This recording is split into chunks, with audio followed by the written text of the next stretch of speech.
I want to take the minority because they're statesman and professional enough. Nagkausap-usap kami na while they don't have the numbers, yung usual na proseso sa Senado, wag natin i-delay. Senate President Cayetano, if we reverse engineer what happened nung Wednesday, parang tama ho ba na kulang ng communication between the GSIS and the Senate? Hindi kulang. They were not informed, you were not informed na nagbare na Hindi sila. kulang, sinadya nila. Sinadya nila. Never, ang GSIS never nagpapasok ng NBI kung may problema sa peace and order. Police parati yun. Okay. Number 2, ibabarena mo yung pinto na lalabas yung mga senador. Isasara mo yung gate sa likod kung kailan lalabas yung mga senador. Tapos nung tinanong namin, wala daw NBI sa loob. O, bakit yung ngayon yung may pulbura sa kamay at dito sa loob ng Senate na huli? Diba? So, Would it have been simpler kung in-inform kayo ng GSIS na magbabarena to secure the pero door? masisira plano nila. Oh, so you're Malalaman saying, namin eh. Malalaman kasi, ito kayo. Malalaman kasi namin. Malalaman namin.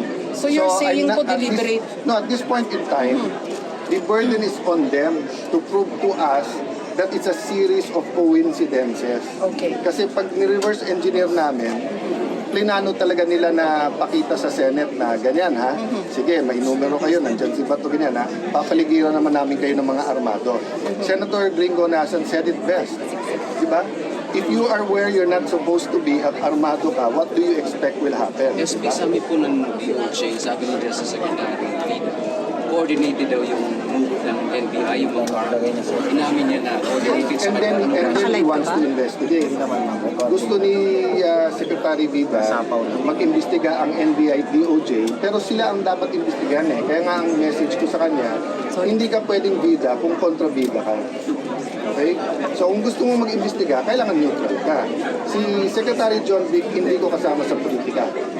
Si Secretary John Vic, maraming policies namin, hindi niya gusto. Pero nung pumunta siya dito, malinaw. Impartial, sabay tayo, ano kailangan mo sir? Kailangan ko CCTV, sinabit namin. So basta patas, payag kami. Pero wag naman yung gagawa ng storya tapos kami pa ang kontrabida sa ulit. Isa na lang po, SP, yung inaabangan ng iba yung chairmanship ng Tulay Committee, bakit po? Because nga, we wanted a bigger majority and we want to move forward na hindi confrontational pero lumabas lahat ng totoo. So we're considering everyone. We're considering Senator Marcoleta but we're also considering someone else. O sabihin ko na, we're considering Senator Pia. Diba? And then, dati, flood control lang. Now we have to investigate yung ginawa ng NBI. So, sa rules pa namin bibigay yan sa Blue Ribbon. Diba? So, it's getting more complicated because nga of the events last week. Having said that, kung panay ganyan yung issues, kawawa ekonomiya natin, kawawa si Juan de la Cruz. So, Sir, bakit po SP hindi si Senator Marcoleta sa Blue Ribbon Committee? because all of us agree na sabay-sabay ang problema sa bansa. So, unahin ko muna. Pwedeng devised because No. it could be Yung sinabi mong bakit hindi siya, we haven't decided na hindi siya. Okay, opo. Kung ang tanong, why are we considering others? Because from the start, nung nilagay nila ako, sinabi nilang lahat, walang magdidemand ng kahit anong committee, mag-usap-usap tayo.